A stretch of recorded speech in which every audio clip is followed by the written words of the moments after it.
Ladies and gentlemen, welcome to the Give My Head podcast, episode 8. Can you believe it, ladies and gentlemen? We're absolutely delighted to make it to 8 episodes. We have a very, very, very special guest who we'll be introducing shortly. But before we do that, I'm just enjoying another delicious cup of drip coffee, our excellent sponsors, Drip Coffee. Yes, lads, sip your drip coffee there. They're up the Ormer Road near Little Wings, isn't it? And they do a fantastic coffee. They do a fantastic brunch, ladies and gentlemen. They do, have you heard of this, Naomi? A Hong Kong French toast. Any idea what Hong Kong French toast is? No. Hong Kong French toast is French toast stuffed with peanut butter. Does that sound... You're giving me a look like you don't really like. I like the sound of it. No, see, I don't have a sweet tooth, so I would definitely go savoury. So if I was going to do French toast, I'd like brown sauce or something with it. Right, well, that's more my style. I like that. I'll bet your Drip will do that for you. And they have the best coffee in the country, locally sourced, and they're dog friendly as well. And Naomi, if you go to Drip and say and get us something to eat, maybe not a Hong Kong French toast, they will, and you say, "Would you give my head piece?" They'll give you 20% off. That sounds like a deal. That sounds like a deal. And my dog would like it. You've got a dog. I have a dog. There you go. Well, bring your dog. Bring your dog to Drip Coffee. Thank you very much, ladies and gentlemen. As you know, Give My Head podcast is discussing comedy and culture in Northern Ireland. All things comedy, all things cultural, all things kind of newsy and political. And we're very political comedians as well. We're absolutely delighted to be joined by Naomi Long, leader of the Alliance Party and Justice Minister. You're very, very welcome, Naomi. Thank you. Thank you for the invitation, I think. Yeah, no, you're all right. No, we have got you here basically because you're the Justice Minister and I have 3 parking tickets that I think you can sort out for me. You have that power, don't you? You could. No, that's Department for Infrastructure. It's the first job I learned when I went into Justice is what's not my job, and that's... You got parking tickets? No, it's all been decriminalised. So you're not a criminal, you're just bad at parking. All right, okay. Well, that's a short podcast. What about the speeding ticket? The speeding tickets, yeah. So, are you busy at the minute, Naomi? Yeah, it's busy enough, yeah. I was going to say keep me out of trouble, but it probably gets me into trouble. But yeah, it's busy, but it's good. It's nice to be busy, but a few years there were less so it's good to be busy. I should declare a slight interest in the Alliance Party because my brother... Everybody has a slight interest in the Alliance Party. No. It's one of our challenges. My brother was a long-time member and supporter. Is he ex-chairman? He was certainly an ex-councillor. He was president of the... And president? I'll tell you how I know. We had a really bad election at one stage. Well, we've had a few, but what a really... And he was in charge? No. We had a really bad election and the leader at the time was Sean Neeson, and Sean initiated a review of the party under the president, your brother, right, and put me on it because I'd been gobby at party council about what needed to be done. So I was quite new to the party. I'd only been a few years in, and he sent us off around the party talking to everybody about what we needed to do, and we came up with a plan. And that's what we've been following ever since. Wow, so it's my brother's fault that you are the leader of the Alliance Party? Not quite. I blame Sean Neeson and a few other people, but yeah, kind of. I was doing, do you know what I was doing last night? Research in my head. You are the leader of the Alliance Party since 2016. Yeah. I think you're the longest serving political leader in these islands. It's either me or Jim Allister, I don't know which. Or maybe he just feels like he's been leader longer, I don't know. But that's not it's really, one of the a party, it's just Jim. That's just Jim, isn't it? Come on. I don't know. Well, Jim's having a ball. Jim is having a ball. But genuinely, I think you are because the Tories have a million leaders, yes. Labour, new SDLP leader, new UP leader, new DUP leader. Yeah, you're making me feel really old, so maybe we'll just, But you're not old. No. Younger than us. But I've been involved in politics, so I've been in leadership in the party since 2006, which is even worse. Wow. So I was deputy leader for 10 years and then leader for the last 6 or 7. So yeah, it's been a while. What the hell made you get involved? You were a civil engineer. Yeah, I was, yeah. So, I wasn't interested in politics. I was interested in community stuff. So that's the first thing. I was always interested in that. But a couple of things. I went to Queen's and I was 1994. I was graduating. So I was either going to stay here or go away. And most people were going away. Ceasefires happened. So that was 30 years ago. And suddenly thought, I'd kind of like to see a bit of change here. And maybe there's something I could do. Didn't know what it was going to be. joined the Alliance Party on a whim because they came and canvassed my house, which was kind of odd because the man who came to, I lived down just off D Street at the time with my mum, and the man who came to our door was wearing a cravat, and it couldn't have been less D Street. And he's one of the nicest people you'll ever meet, but nobody in D Street was wearing a cravat. And a set of golf clubs. and so it was very stereotypical, but he came to the door and he was the loveliest man, and he asked me would I vote Alliance, and I said actually I'd be interested in joining and whatever. And then I had to phone Michael up because we were already a couple at the time, and phoned him up and said, oh, I've done something a bit weird. And he said, oh, you go first, so have I. And we'd both joined separately. We just happened to be canvassed, and we'd been talking about getting involved in something, but we hadn't decided what. So I thought I'd just pay my dues and go on and be a civil engineer, and somebody else would do all the hard work. And that was that was the plan. Right. And then it kind of changed. But the first experience I actually had was while I was at university. Well, first of all, it was my first experience of like an integrated community where people were from all over the place and just got on. And that kind of, for me, was kind of eye-opening, you know. Yeah. And then I had a problem with my grant, which when I tell young people now, they all look at me and going, you had a grant?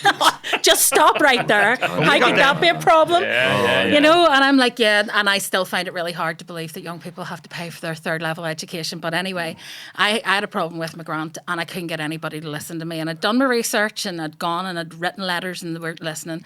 And a lady who sang in the choir opposite me in St. Christopher's Church down on Mercy Street said, give it to me, I'll give it to my boss, who was John Alderdyce. And she says, he'll ring them up and they'll listen to him. And I thought, I'm sure they will. And I gave her the stuff anyway. And literally that week they came back and said, yeah, we're wrong, you're right, and here's your extra money.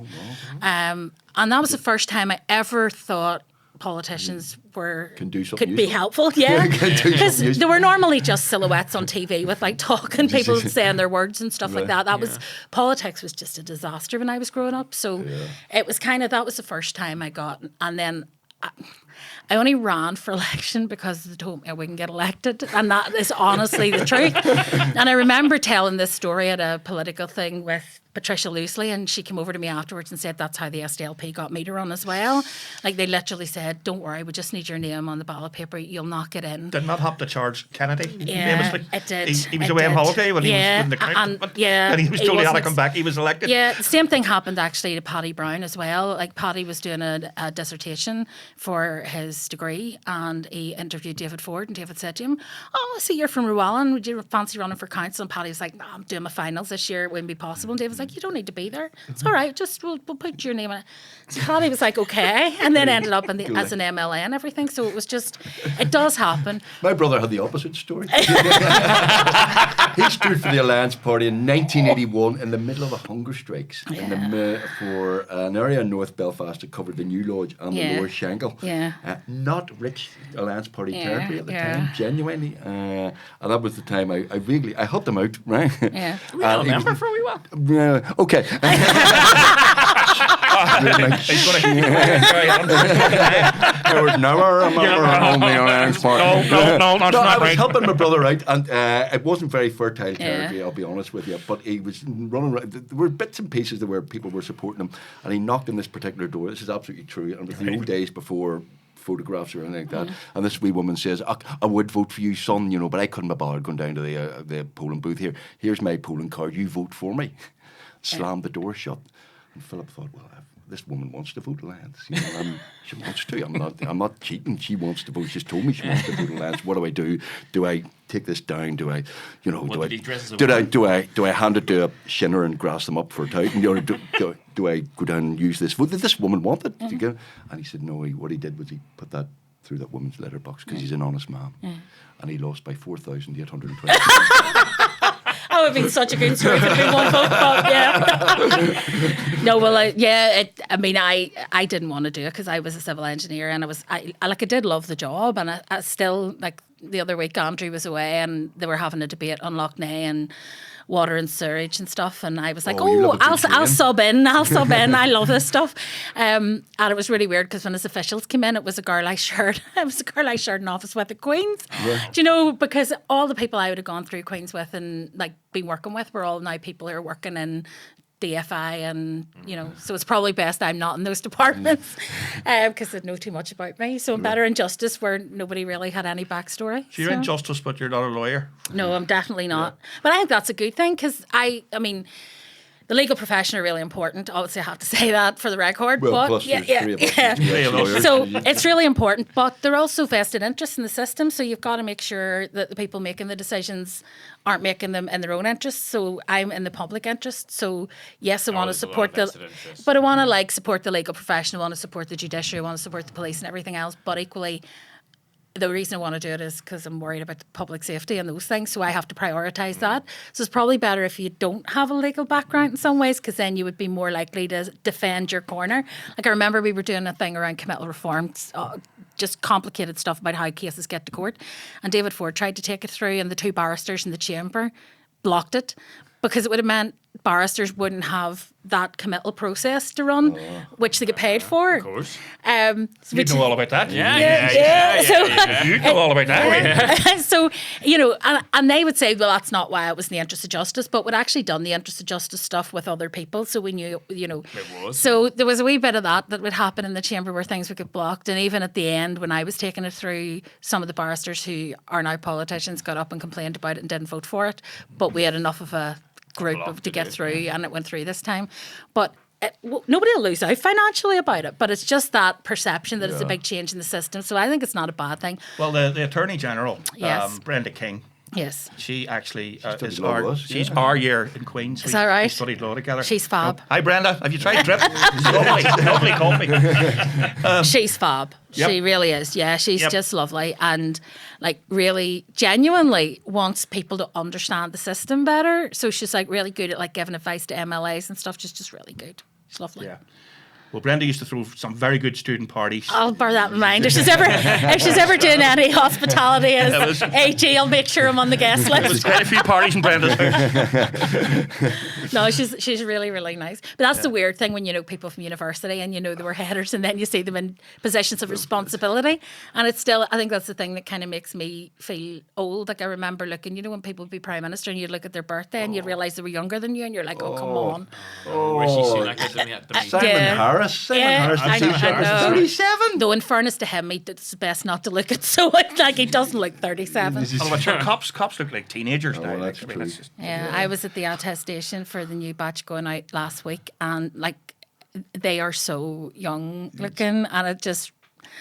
It's kind of weird, It's like when you go to the doctor and the doctor comes out and you're like, it's just you're too young to talk about this stuff, It's just. We had Marty McCann on here recently, who's Blue Lights, Stevie and Blue Lights, and I actually met a couple of cops, young kids, and I said, "What's that Blue Lights like in terms of accuracy, in terms of what it's like to be a young peeler?" And they said, 70 to 80% accurate. And I thought that's pretty good for a drama from here. So that's well, I was chatting to some of the guys that I would be working with sort of fairly regularly, and they love it because they could see the difference between the older guys who've been out there for a while and the kind of really the newbies who it's all what their training taught them, and then there's the guys who have been out and about and know the lay of the land and how things work, and so they thought it was really good. I must admit that it's one of those ones too. I'm actually at an event tonight for awards, for achievement awards for PSNI for outstanding achievement for some of the officers.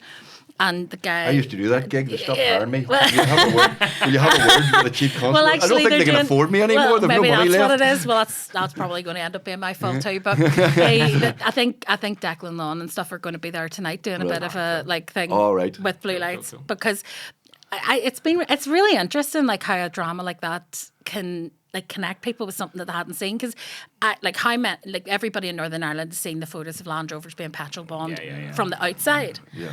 But I think the Blue Lights episode where they were on the training mission and you were in the Land Rover with them when it happened was probably the first time people in Northern Ireland realised how terrifying that is. Because when you look at it on camera, yes, it looks scary, the flames and everything, but you presume inside it feels quite safe because you're in a Land Rover.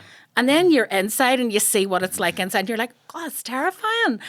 So it's actually been really interesting to just see it connect people with like what's happening on the ground with people and what it's like. Just on that though, we could maybe solve a question here, like because it's it's a debate that's been going on. Like, did the Alliance Party sort the troubles out, or did the Home No Wall gang with Give My Headpiece sort the troubles out? What do you think? Well, I think it was a pincer. I think it was a pincer movement. I think it was a pincer movement. So, and obviously he's at the crux of it because he had a foot in both camps. So that's it. That's it. Turns out, yeah. There was a former leader of your party. I'll not say which one, but his name rhymes with. Don't, because we took years to live down the Aldernices. Don't even start. Don't even start. Well, I was actually going to apologise. Not quite apologise, but there was a very early episode of Give My Headpiece where Ma joined the Alliance Party. And I remember it, and it was all fur coats and and wine and cheese. They had a wine and cheese party in Divis Tower. Yeah. And they dragged poor Olivia Nash round town, and she wanted to go into Primark, and they dragged her around to Reedy Manilis and stuff. And she started. They got Paul Rankin. We got Paul Rankin in to do his. And she ends up at the end of the episode beating them with their own golf club. I remember it well, and John and David are actually both friends. In fact, David Alderdice was person, so he was former Lord Mayor of Belfast and leader of the group when I joined. So he would have been a contemporary of Phillips when they were on the council. But he was the one who persuaded me to run for the party. And I keep saying to him, this is all your fault. Like, you did this. Because I had no intention of ever being a politician and didn't want to be either. Yeah. Like, I just ran literally because I thought I wouldn't win. But like David is just so not that person. Do you know what I mean? But that whole Aldernices thing and the whole, it was like, we could see the funny side of it, but equally there was a time when the Alliance Party was about wine and cheese parties for fundraisers, and it kind of still... And cravats. Yeah. And it did sting a bit. The Environment Minister is rocking the bow tie. Yeah. Andrew's a force of nature. He really is. But, we were laughing, like, because he was at an event the other week, and he started talking about, like, ploughing championships, and I said, Andrew, who are you? Like, where's Andrew? Because it's, like, the most not Andrew thing I've ever heard, but he's loving every minute of it, because I think, like, as a politician, you get thrown into all sorts of situations, and sometimes it's a bit like me with justice. Like, if people had said to me, do you want to be Justice Minister, I'd have said no, and I didn't want to be Justice Minister. The plan was that I was going to be party leader, Stephen Farry was going to be Justice Minister, and that was the plan. And then Stephen went and got himself elected to Westminster, so that plan didn't work. Right. So I ended up being Justice Minister, and it wasn't something I ever thought I would want to do. It never occurred to me, and I've loved it. Because sometimes if you have a job, you're doing the same thing all the time, and it's over and over again, it's repetitive. Whereas if you're doing something completely different, you're learning all the time. And it's really nice, because like, there's loads of stuff I didn't know. I didn't study law. I was... Like, neither did we. All right, well, I didn't register Queen's for law, but it's like I'm learning all the time about how things work, and I'm constantly like having to read into stuff. And I really and Andrew's the same. But the funniest thing was he went to the Balmoral show with me, and we went to Hyde Bank have a farm. Yes. So we get our young men trained up in like animal husbandry and all that kind of stuff, and some of them really take to it. Like, we had one guy who had literally never seen a farm animal. Like, he was so urban, he'd never seen a living farm animal. He had seen them like carved up in trays in Tesco, but he'd never seen like a cow or a sheep or anything like that. He's a vegetarian. But he'd never seen that before, and he came to Hyde Bank, and they got him involved with this, and he now has a wee flock of sheep. When he left, and that's what he raises like rare breed sheep, because he just finds it really therapeutic working with the animals and stuff. So that's the guys who come to us to train them up. So they take some of their rams and sheep and stuff to the Balmoral show to show them, and they got a second prize this year. So this prize winning ram. So of course we took Andrew round to see the ram, and typical Hyde Bank resident had tried to escape, and Andrew had to wrangle the ram back and this was like, he wasn't that long, and I said, Andrew, you're born to this. You're a great agriculture minister, because you're wrangling sheep and everything while we're here. His very nice suit. It could have, but he was there in his dicky bow and his barber jacket and just got the sheep back in the pen, so he did a good job. Well, I have to confess to the Justice Minister that... No, don't say nothing. As your lawyer, I'm advising you to say nothing. You'll take that class. It was me who invented the name Alder Nice. Oh, well, you'll never be forgiven by Alliance. You'll never be forgiven because some of it, this is the other thing that I remember that those episodes, but a lot of our younger members don't, and it's very alien to them because that's not the party that they have joined. It's very different because at the time there were a lot of middle class people who wanted to do the right thing, and I were sneer a bit about that at times, but they were good people, but there was that thing about like how do you raise money, and they went wine and cheese parties and stuff like that. That was their thing. Whereas now it's more like barbecues and karaoke nights, and that's you've fairly solid East Belfast working class credentials. Yeah. Well, you're a Glentoran fan, by the way. Football fan. Yeah, I am. I've never seen them lose at the Oval. What? That's how often I go. And I always joke with them and say I try to save it for like moments where you really need the lift, and then I go. And honestly, I've never watched them lose a match in the Oval. But yeah, I grew up right beside the Oval. I went to Mercy Street Primary School, and that's where my mum and dad went as well. My dad worked in the shipyard. My mum worked in the rope works till she got married, and then you weren't allowed to work anymore, which was like... Remember those days? No, thankfully. But yeah, it was in my lifetime, which is crazy. Yeah. Like, it's still... Like, it just melts my head. My mother-in-law worked in the civil service and had to leave up until the early 70s. Yeah, that's right. It was mid-70s. mid-70s. And when she had Michael and Alison, she had to leave work. And I'm like, this is mad, the idea that would be, like, compulsory. But my mum worked in the rope works, and, like, my whole family were East Belfast growing up. So, yeah, it wasn't... And it wouldn't have been, like, fertile Alliance territory, it'd be fair to say. They were probably a bit shocked when they came to the door and I offered to join. Are kind of going, no. They weren't. Well, my dad passed away when I was about 11, so it was just between primary school and secondary school. Oh, that must have been tough. Yeah, he was a big part of my life, I suppose. And then because he passed away, I think that's maybe why I went into engineering, because I got interested in. Well, first of all, I did all the DIY around the house because there was nobody else to do it. It was a very traditional household. Right. Mummy did the cooking and the cleaning. My daddy wired plugs and did wallpapering and laid tiles. So when he passed away, I did all that stuff, and she still did all the cooking and cleaning. So I think that's maybe why I got the interest. And then I went to the shipyard for my work experience. So I went to Bloomfield, and it was an all-girls school. And they asked us all where we were going work experience. Loads of people were going to solicitors' offices and all this kind of stuff, and it was all very nice. And I said, I want to go to the shipyard. And they said, do you want to go to the drawing office? And I said, no, I want to go to the apprentices' workshop, which was pre-Harry Potter and nothing like it either. But I said, I'd like to go. And they said, look, let's get in touch with them and see what we can do. So there was another girl in my year who actually still works for Spirit, and she started out with Bombardier, and then she's still there now.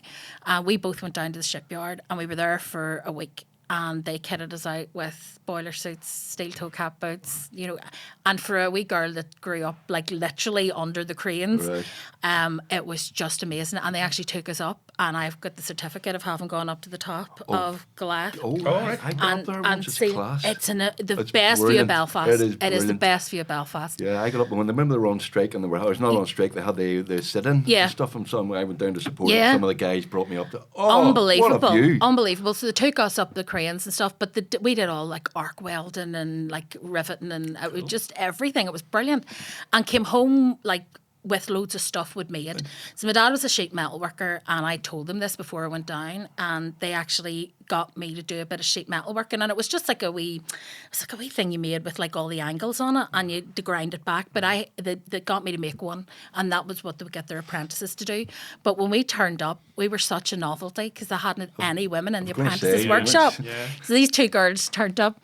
The newsletter turned up and took photos of us, like literally just for going and doing work experience. Woman gets job. It was literally like, what are they doing? Like, it was mad, but I loved every minute of it. And I thought, right, I definitely want to do engineering. That's how I ended up studying engineering. But yeah, I like totally East Belfast. If you cut me through the middle, that's what would be running through me. But you've been like, you've had lots of jobs, like you're Justice Minister now, but you've been an MP, you've been an MEP for a short time. Yeah. Mayor. Lord Mayor, Belfast. That would be fun, wouldn't it, Lord Mayor? Lord Mayor's one of the best jobs in the city, without a doubt. I mean, Mickey Murray's doing it at the minute, and he's knocking it out of the park. Mickey is buzzing for it, and I have never met anybody. Well, I have actually met somebody who did the job and looked miserable, but that's an aside. It's just some people just look that way. But most people I know who do that job, they just thrive because when you're in the council, there's loads of like fighting and arguing and debating, and it can be really heavy at times. But when you're Lord Mayor, it's different because people see the chain, not the party, and you get into places you wouldn't otherwise go. You get a welcome places where you might not otherwise see, and you're always going. It's a bit like they used to say the Queen everywhere she went smelled of like fresh paint. It's a wee bit like that as Lord Mayor. Cool. Everywhere you go, they're putting on their best show. So you go to places and you see like loads of community groups that are doing amazing things, and I think our news and stuff's really relentlessly negative. And like even if there's a good news story, somebody will go, I'm going to pick that apart and find out what's really bad about it. Can you name one radio presenter in particular that you might refer to? Well, I could, but actually I think it's endemic. Like I do think it's just they always look at the dark side of life. It's always like, even if there's something really good, like how can we make this bad? How can we twist it around and make it a negative? And when you're Lord Mayor, that doesn't happen. You're out there and you're seeing all the good stuff that nobody ever reports on. It's the best job I ever had. I worked Lord Mayor? I worked for Belfast City Council. Yeah. And I tell these guys all the time, it's the best job I ever had. It's an incredible job. Working community services. Yeah, community is amazing. And you see all the stuff that people are doing that it's not noteworthy. It's never going to make the headlines, but it's amazing. And the people are they're just fantastic. And it kind of recalibrates. I'd been in the city council for about 9 years when I became Lord Mayor. And it was all like I was chairing the good relations steering panel, and it was hard work. We were dealing with like commemorations, we were dealing with all the memorabilia in City Hall, and it was just like hard slog all the time. And then you put the chain on and you go off around the city and everybody's buzzing and it's just so good. Like I loved it. So I think you need to be a special kind of miserable not to love being Lord Mayor. Like it's an amazing job. I've met Mickey. He's not a very miserable person. No, he's not. He's not. He's a very happy guy. He's loving it, and he is doing so many events, and he's just like and it's also really nice because like obviously it's the first time we've had somebody who's openly gay in that role, and. Is he? Yeah, you never get. No, you'd never suspect if you've met Mickey, you'd go, my gay door is not great. Very openly gay. But it's sort of really nice because people see themselves represented in the morality. And I think it's, like, for ages, like when I became Lord Mayor, there hadn't been a woman since 1983. And I started primary, I changed from primary school to secondary school in 83. And I was 29 when I became Lord Mayor. And I kind of thought to myself, like, this is insane. There hasn't been another woman. And weirdly, the first Lord Mayor Belfast who was a woman was Grace Bannister from the Ulster Unionists, and she also went to Bloomfield Collegiate. So I used to go around to all the girls' schools in Belfast with the chain and get them to try it on, saying, now Bloomfield's 2-0, so you girls need to step it up. And now you look back and there's like so many, Nicola Mallon, and you go through all the... I remember the first technically non-unionist Lord Mayor was David Cook of the Alliance Party on there, but that was a big shock. Technically... Alliance, by the way, border poll, you voted for United Ireland or not? Because Jimmy Bryson asked me to ask that because he's pretty sure which way you're going. Yeah, I'm always surprised. The people who are most certain about what I think about things are the people who ask the question the most. I don't think it's curiosity that drives it. Yeah, that's a yes, Jimmy, definitely. Yes. But no, it's like, it is kind of, I remember David Cook, that's one of the reasons people get What year was it? Sorry, what year was it? 77? It was. 1977. So, I know this because when we did Pop Goes Northern Ireland, it came up. The weird thing about David Cook was the first 6 months of his term, they tried to get him removed. They went to court to get him removed because what had happened was Unionists always had the Lord Mayor, and they were all outside when the bell rang for the meeting to start, deciding which of them would be Lord Mayor. But we had a quorum because we had 13 councillors out of 52 at the time. So they voted David Cook in when they weren't there. That's how David got to be Lord Mayor Belfast. Well, when I joined the council, the mayor was Sammy Wilson. Yeah. And Lady Mayoress was Rhonda Paisley. Guess the year. Has to be 85, no? 86. 86. Had to be because it was definitely during the Ulster Says No campaign. The big vote. Because they got... was up on the... Instead of... Because I was going to just talk about the portraits because people are always really like, the portraits are a waste of money, and I totally disagree. I think they're amazing. And not because mine's there. It's not about that. When you look at the portraits, it just tells you something about the city and how it's changed. Absolutely. Because, like, David Cook's portrait is probably it's one of the most valuable, that's for sure. I think it's the most valuable portrait in City Hall. And it is really pared back. So everybody else up until that point, they're all standing in their gowns and their tricorn hat and all this kind of stuff, and it's all very grand and imposing. David Cook is sitting, and the background is just completely white, and he's just sitting in a chair with his legs crossed, and it's so modern, and it's just stunning painting. Yeah, I love that because we've been in filming a few times in City Hall. I love going around those portraits because you do see the change as it's social history. It is, and it kind of, you see the shift. You see, like, there's Alex Maskey's portrait, and that was the first time a Republican had held that post, and Alba McGuinness, the first nationalist that had held that post, and all that change that you see, and it's all kind of, and then. It's kind of weird because my husband, was also Lord Mayor of Belfast, and that's the only time a husband and wife have ever been both Lord Mayor. And so I've been Lord Mayor and Lady Mayoress, because people sometimes think when you're a woman and you're Lord Mayor, you're Lady Mayoress. You're not. It's your partner is. Except Michael wasn't. He was Lord Mayor's consort. But I'll tell you a story about that because Dublin's different. But so there's even that. Like those wee quirks. So Michael didn't get a portrait. He had a photo taken, and they just framed it because he said he was only there for like 3 weeks or something. And he said, there's no way I'm getting like a proper portrait painted. That would be madness. But there is a photograph that sits alongside Kate Nicholl because she got elected to the Assembly and had to leave the council immediately because she was disqualified automatically. And Michael said, that's why I'll do it. For a few weeks. So he only did it for like the end of her term until it was handed over to the next Lord Mayor. Do you hold this over him every night and go? No, I was actually really pleased because I got to wear the Lady Mayoress's chain. When I became Lord Mayor, there are 2 chains for the Lord Mayor. There's Donegal chain, which is the really thin one, and then there's the big, like, fancy, heavy one that weighs a stone that everybody just knows. And Mickey, I think is hilarious, has got it printed. He's got it printed on a T-shirt, so when he does park runs and stuff, he can still wear the chain. Like, literally has it printed. It's excellent. But the Lady Mayoress has a chain of office. So when Michael and I went in to meet the Lord Mayor's unit, and they said, to Michael, because he said, because most councils will have a chain. So Michael said, is there a chain for for me, who's Lord Mayor's consort, or do you not do that in Belfast? And said, there is. We'll can let you see it. But it's kind of more like a necklace, right? It's the most stunning piece of jewellery you've ever seen, but it's jewellery. Right. Like, it's beautiful, but it's all like enamelled and it's Victorian. It's absolutely stunning. So they brought it out to Michael and said, we could take the fob and put it on a ribbon or something for you. And he was like, no, it's okay. But he was looking at it and he said, and what's that? And they went, that's the bracelet that goes with it. So it literally is like a jewellery set.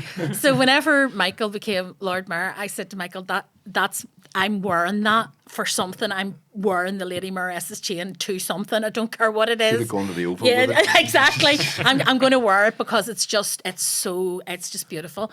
But really, just really unusual. But in Dublin, in law, the spouse of the Lord Mayor is the Lady Mayoress, irrespective of gender. Right. So when I was Lord Mayor in Belfast, it's not. It says the spouse of the Lord Mayor shall be known as Lady Mayoress or consort. Right. So that obviously in Belfast, despite our reputation, had thought that there was a possibility at some point in the future that it might not be a Lady Mayoress, but in Dublin, it wasn't. So we went down to Dublin when I was Lord Mayor, and 2 things happened. The Mayor of Cork was there, Lord Mayor of Cork, and Dublin, and myself, and we were all there. And we were saying about the Lord Mayor thing, and there was a woman, and she said, "Yeah, my husband, he's squandered because he is literally like the Lady Mayoress of Dublin." And then the other thing was the chains. So the chains in Cork and Dublin are really English because they're presented by the Crown. So they've got roses, all like the Lancashire and York roses on them and stuff. And the Belfast chain, and it's all in English in Dublin. The Belfast chain's covered in shamrocks, and it's got all the Irish inscriptions and stuff on it. Yeah, it's all and they were like, how did you guys end up with the most Irish chain? And I said, because we've always been rebellious in Belfast. So apparently when Belfast was given city status, they were offered a chain like Cork and Dublin, and they were like, no, keep your chain, we'll get our own. And went and bought the chain. It was all the people who had loads of money bought the chain, and as a result, our chain's kind of unique. So I love the chain and I love the story of it and all that stuff. It was a brilliant job, though. Brilliant job. A couple of quick questions. Who's the worst Secretary of State you've ever encountered? Just thinking about it. She's thinking, should I answer this question? No. I would be really honest. So there are some who were clueless, right, when they arrived. And I always give people a bye ball for that because I do think we're a bit mad here and it's hard to understand if you're from outside. Some never really lost that. So, like, Karen Bradley was a lovely person and I really like her and she's really nice. But she was also really honest. Like when she said she didn't understand when she came here that unionists didn't vote for nationalist politicians and all that kind of stuff, which is mind-blowing that she didn't know that. But she was somebody who I think really wanted to do the right thing. So I liked her. I'm trying to think who was like... Chris Heaton-Harris was pretty grim, if I'm honest, in that he was... Like you would have conversations with him and there was just nothing going on. It was like talking to... The bottle of water? Yeah, it was unresponsive at times. It got better though. Right. But the one I probably crossed swords with the most was Brandon Lewis. Oh, yes, I remember because Brandon Lewis.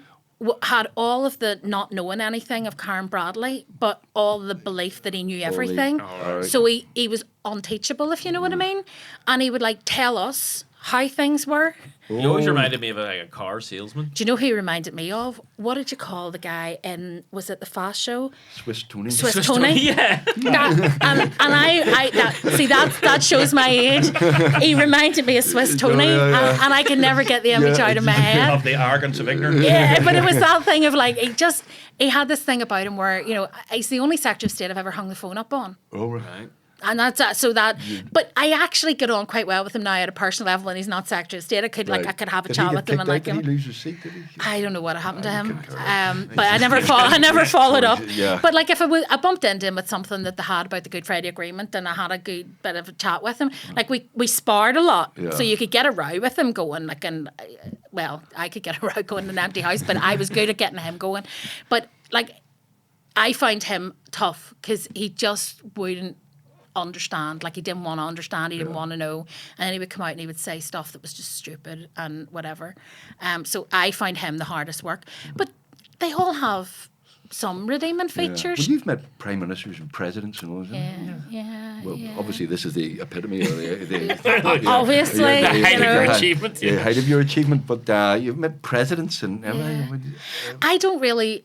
It's weird. Do you get to meet them properly and know you them do. a bit? You do. You get to talk to them. Like Joe Biden, for example, when we met him, so Joe Kennedy had taken us over to introduce us to Joe Biden.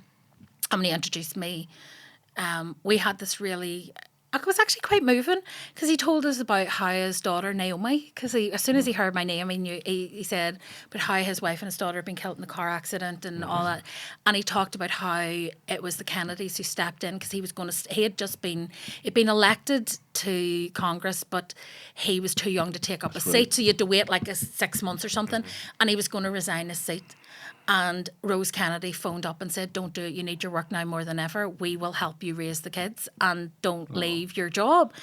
And he talked about that, and he said, like, look after this guy. When he was talking about Joe Kennedy, he was saying, like, look after him, he's good people, they're really good people. But he just had this really open conversation that you couldn't have imagined having with somebody, to be honest, because he was so talking about his family and the loss and everything. And it kind of makes you appreciate somebody at a human level when you get that chance. You don't often, but I think the problem is for me, because you meet people like that all the time, I don't get really starstruck about that sort of thing. Did you have to meet Trump? I avoided that. Like I avoided it. Like, genuinely? Yeah, genuinely. I just think he's an appalling a human being. I do. I just genuinely like. So, I get people of different politics, and like I would be more Democrat than Republican. Nobody's going to be surprised about that. But like, there's just something about him that is just so irredeemably awful, and he doesn't even care. He's like vile. He knows it. He wears his badge of honour. And I can't understand how somebody who is now also clearly off his rocker has gotten as far as he has this time round. amazing, isn't Like, it? it's insane. He's still close. Yeah, and that's the bit that scares me. Rule it out. Yeah, No, I'm not but rude. that's the bit that scares me. Is like you have somebody like Kamala Harris, who, like her or loathe her, is sane and competent and can have a conversation and know what she's talking about. And then you have him shouting, they're eating the cats, they're eating the dogs in the middle of a debate when that wasn't even what they were talking about. They weren't even talking about immigration at the time. It's just nuts. So I don't understand how that happens. And then I look at Liz Truss and I remember it can happen anywhere. Do you know? Because like that was just terrifying. Well, that was the weirdest thing. Liz Truss and Richie Sunak, and you're kind of, well, he's clear. I mean, he's not great, but he's clearly far better than Liz Truss. yeah, I mean, yeah. why? What was that going on? I always there? thought Rishi Sunak reminded me like of a Tesco manager or something. You know, kind of He reminded something going on there. Like I remember saying to a friend of his that he reminded me of, do you know, one of those like over enthusiastic school prefects? Yeah. Do you know, everything was said with this real intensity and it's going to be such fun. And you're just like, stop, just calm down. But he and his wife, they're really tiny. They're like, Yeah, they are. but they're like real people, but to scale, like, do you know, it's hard to describe. Do you know the way some, like, but it sounds weird because, like, I'm short, right? So, like, but I'm not small, right? So I've met loads of short people and they don't look fully in proportion like a tall person, shrunk. Right. Do you know what I mean? Short Yeah, people yeah. tend to not look that way. Him and his wife look like tall people to scale, but like just smaller. It's hard to describe. I was invited to a reception in 10 But they're Downing Street lovely. of the Northern Ireland celebrating Northern Ireland culture. I was the only one invited of these. Yeah, I know. wouldn't have the likes of us in Downing Street. And there was the great and the good of Northern Ireland and bloody blah. But he turned up, but he only turned up for about 5 minutes and didn't even make a speech or anything and disappeared again. But you see him live, and you see him, you go, God, He is tiny, and his wife is exactly like his wife is in proportion. They look. Honestly, it's We're talking Lilliput here. no, but it is a wee bit like. Do you know the way like? For me anyway, I find it mesmerising. But they're so like he was so pleasant. But the first time I met him, he came to Northern Ireland. It was December time. I think he took over from Liz Truss, and he came to Northern Ireland, and we were at our party Christmas dinner, and we had to leave. So I rocked up. Like Half cut. No, well, maybe not half, but no, I rocked up like in sequins and gold trainers, to like, hello, and I'm sure he was going, did she do this to come and meet me? So I had to then explain myself, going, I'm not wearing sequins because I'm meeting you, Prime Minister. I'm wearing sequins because I've just left our party Christmas dinner, you know, and it was kind of weird. But I'm always having to explain myself when I meet Prime Ministers because I'm always inappropriately dressed. Yeah. So, In what way? well, so I had to go and see Theresa May, and you know, Theresa May was sponsored by L.K. Bennett when she was Prime Minister. Do you know the way there's this whole conversation going on about clothes? about clothes and leather trousers. She had a sponsorship with L.K. Bennett, and they used to provide her with, you know, she used to wear those wee kitten heel shoes and stuff. Yeah, yeah. They used, like she used to wear those, and then they were their shoes, so that there was a thing. She would register of interest and all that was there, but she had this reputation for being really fashionable and like interested in shoes and all this sort of stuff. So I had gone to Dublin the night before to see Aerosmith and had gone over on my ankle on the way home. I had my own driveway, in fairness, but driven all the way back from Dublin, and I tripped over in my own driveway, Again, went no over my drink ankle. involved. No, there wasn't actually, because I was driving. But And no claim either. No, That's because it was on my own yeah. property. I should have done it in the point, but anyway. I went over my ankle, and I woke up the next morning to go and get the flight, and my ankle was like, it was like a tree trunk, and I was like, what am I going to do? So I wasn't going to go, and then I thought, I can't not go when the Prime Minister's meeting with the party leaders. So I ended up having to go with one boot and one Sketcher, like with a cut up it, you know. I was like, so I went in to see Theresa May, and I'm like, so she's like, oh, Naomi, how lovely to see you again. And I'm like, really sorry about the shoes. And I'm like, I hurt my ankle last night. And I said, I was at a concert. And she went, oh, what was the concert?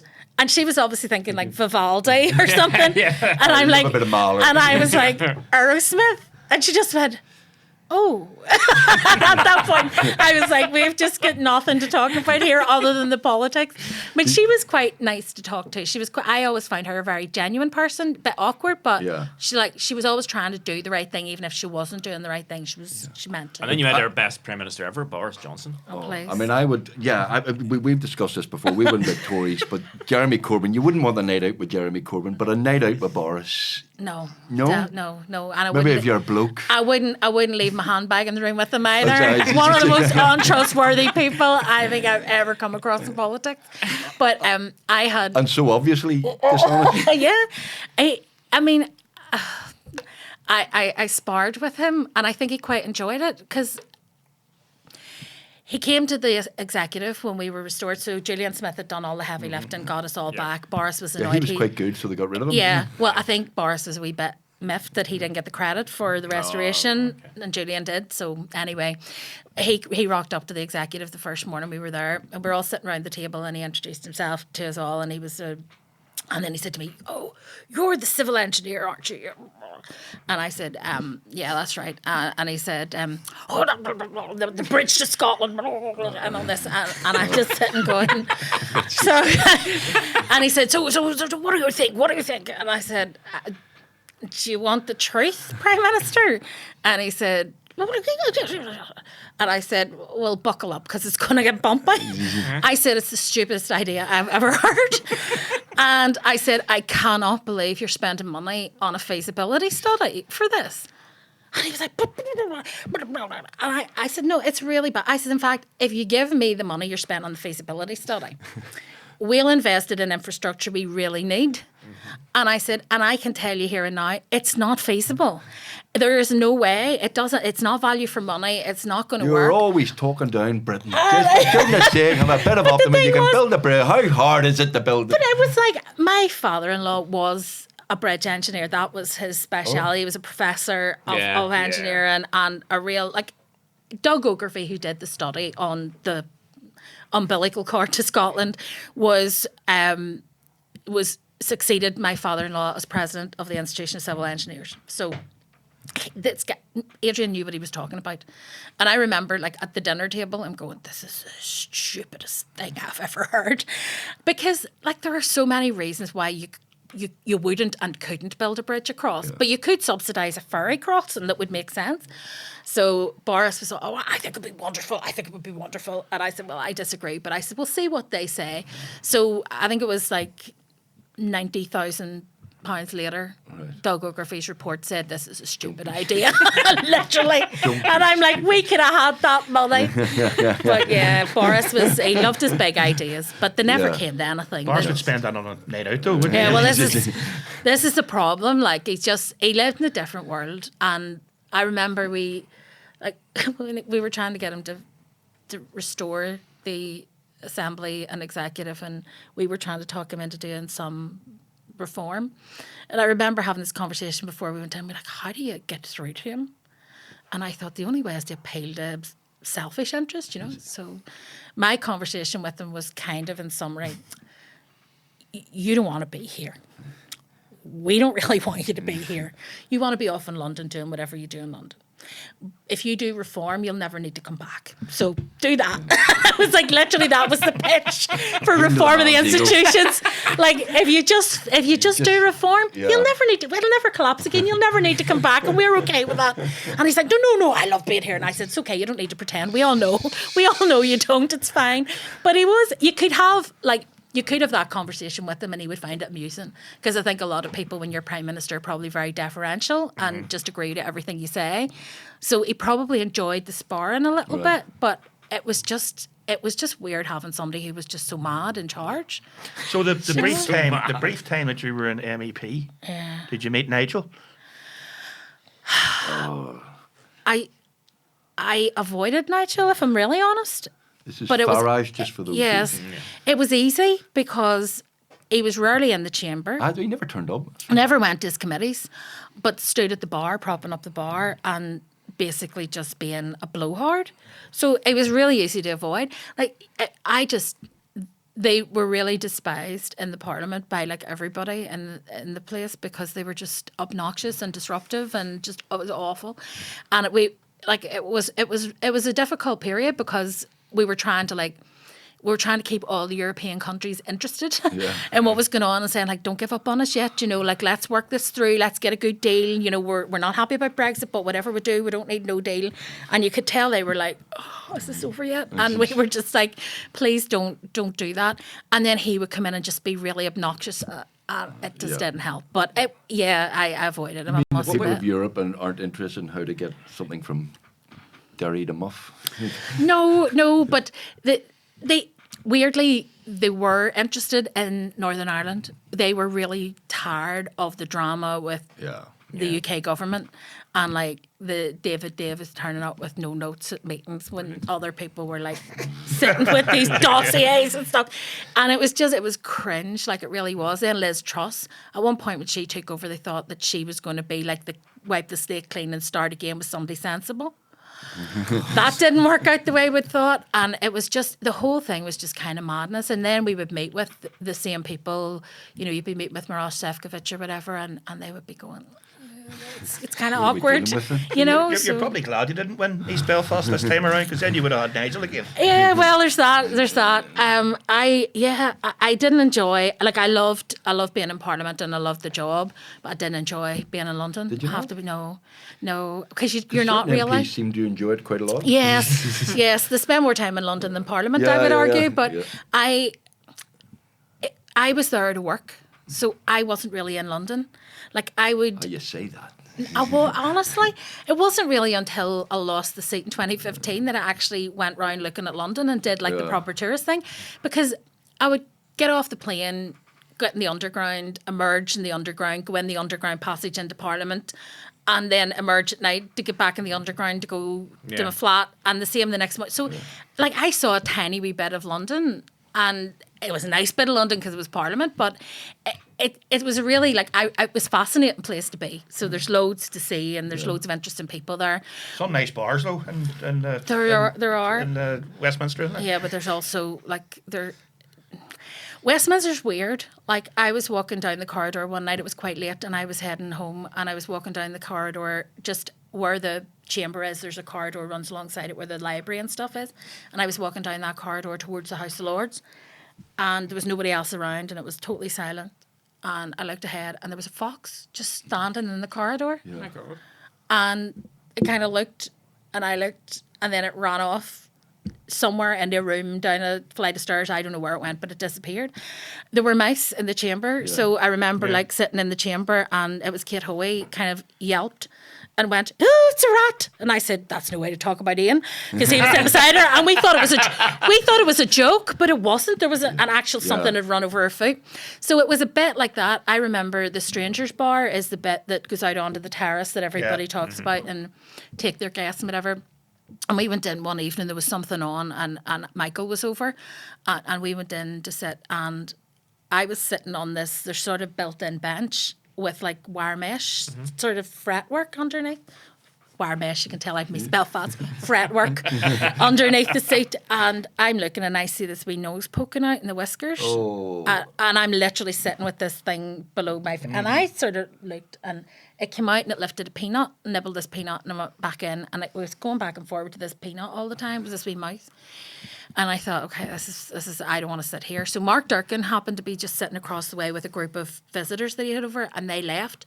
And I said to Michael, can we move over there? And he was like, yeah, no problem. What's wrong? And so when we went over and sat down, I said, just watch over there. There's a mouse that's coming in and out of the fretwork under the seats. That was fine. So about 20 minutes later, the place had refilled, and there were people sitting where we had been sitting.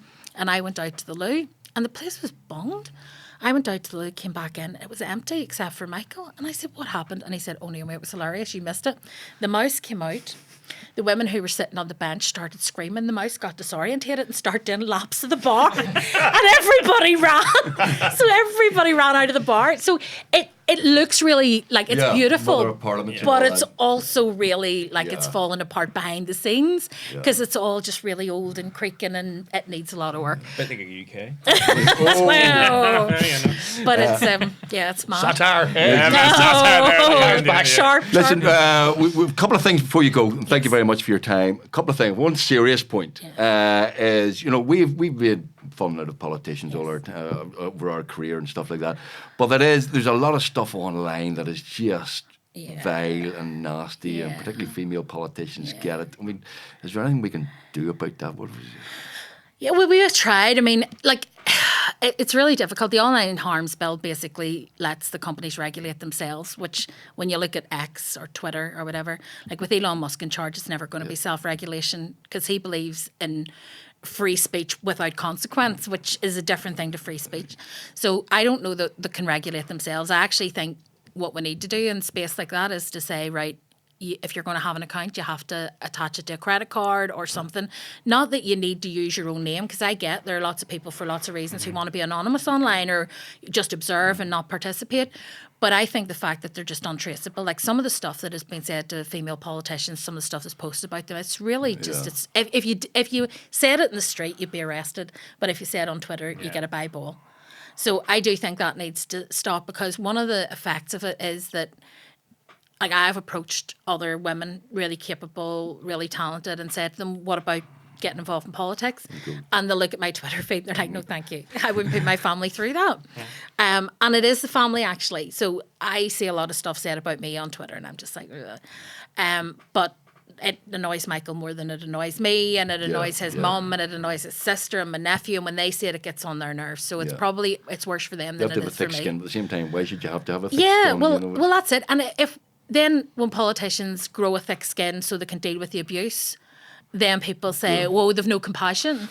And it's not that. But, so you don't want your politicians to be thick-skinned. You don't want them to have no compassion or feelings. You don't want that, because then they do things that are cruel. And so you need people who actually are sensitive to other people's needs, not oversensitive. Like, I'll take criticism when it's due, and loads of times it is, but I just think that abusive stuff, and some of it's really vile, like particularly some of the younger women in politics, like some of our MLAs had to close their DMs, but just creepy stuff, like just random fellas getting in touch with them, and like people, it's not even just social media, like I'll get like emails from people that are just nuts. Like I remember my father-in-law died just before the Assembly election. So he was buried the day of the Assembly election itself. Yeah. So we went from the funeral to vote, and then I went down to the count. So it was one of the most mixed emotions, because he had cancer, so it was over 6 weeks. We'd been staying with him in the hospital and everything. And this man, and it's nearly always a man, had got online and sent me this email about the state of my hair and a broadcast from RTE. And he was like, if you can't even style your hair, you must never seen a hairstylist, and you look like you've been dragged through a hedge back, and all this sort of real just abusive stuff.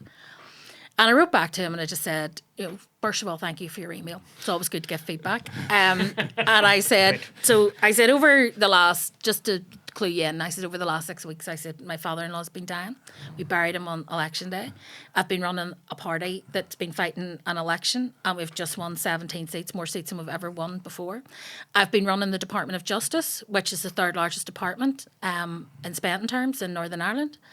And I said, I honestly thought that there was nothing in the world I cared less about than my hair, till you wrote to me and I realised your opinion of my hair, I care less about than my hair.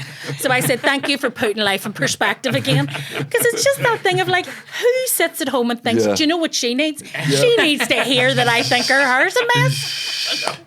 But people do those random things. Tim, and your it hair's is. a mess. It is, I know. Thank God there are no cameras on that. But it's something, literally, we've been up for over 24 hours, just on the go. And the last thing I'm thinking when I'm about to be interviewed about winning seats is, oh, my hair, what will that say about me? It's like... Yeah, get a life. Yeah. Look, finally, before we end, thank you very much to Drip Coffee for their sponsorship. I believe you have an 8-piece Denby dinner set that you're looking rid of, because this is the place to sell it, because we're a very popular podcast. I want you to know. I have a better cut of individual. I have no idea. When I got married, I must have thought I was going to be running some kind of guest house or whatever. I have an 8-piece coffee set with a coffee pot. I have an 8-piece tea set, breakfast cups and whatever with a teapot. I have 3 sets of different sizes of plates. I have cereal bowls and egg cups. I don't 8? know who was coming. It seems to be 8 of everything. Seemed to be the number 8. Egg cups and cereal bowls. And I don't know who I thought it was going to be cooking breakfast for. So like, he called to my house. It's like, would you like a boiled egg? And the thing is, that was my good Bring set. 6 friends. Yeah, that was my good set, right? Right. So like, it never got used, and now I'm clearing out, Right. and I'm looking at it going, what am I going to do with it? And it's really hard because A, I know how much it costs to buy, so that's always in the back of my head, like, it wasn't cheap. So giving it away or throwing it in the skip's not an option. The most insulting thing was I went online and said, how do you sell your Denby china? And there are companies that will buy it and sell it on. You know, if somebody smashes a plate and they need a replacement. Yeah. And I sent my inventory of all I had. I was so proud of myself, all this Denby, and I sent it off in what it was and in perfect condition and blah, blah, blah. And they came back and said, we've no need or requirement for your particular pattern at this time. And it was like being that's slapped in the face. hurtful. They were literally going, your stuff's rubbish and nobody wants it. Do you remember who got it for you? Loads of people, that's the Oh, problem. those. Everybody bought. It was, you know, one of right, those right. wedding list things, so people pay you that's like the- four plates Here's or... the deal. It used to be toasty makers, didn't it? Yeah. Here's the deal. The next time you come on the show, bring your tea set and we'll drink coffee from it. Because like the standard here's good. Like. Well, all I'm saying is if anybody's into green and blue china and they want to have a look at my Denby dinner set, just let me know because it's been killing me and everybody's heard this story of it. But it was only when I unpacked it all out of the cupboard and realised how much of it there was. And I just thought, what did I think I was going to be? I was going to be the hostess of the mostess. I don't think I've had maybe maybe 2 or 3 different people for dinner at once in my life. Like I've never had a table of 8. Do you know what I mean? Ever, even at Christmas. I'm like, well, I don't know what I was thinking. Well, look, this podcast will get rid of your Denby dinner set for you. Yeah. Naomi, thank you very much for Thank your time you. today. My absolute pleasure talking to you. Ladies and gentlemen, that's the end of this episode. This is episode 8, did we It is say? episode Give Me a Head podcast. Thank you very much. You can subscribe below to the... I forgot to mention, by the way, Naomi, you're a big fan of comedy? Oh, have you bought your tickets yet to see Tim McGarrick? Because you see, you're a minister, you have to buy tickets because otherwise... Yes, it I would can't be gifted anything. No, of course you won't not. be gifted anything. You no, come and I see know. my new I know. stand-up We've show. met before. We've met before. Tim McGarry, Ridiculous on Tour. Links below, possibly. And thank you very much for listening and watching. We'll be back next... I don't know who we have next week, but thank you for listening to the Give My Head podcast. Thank you, Naomi. Thank you.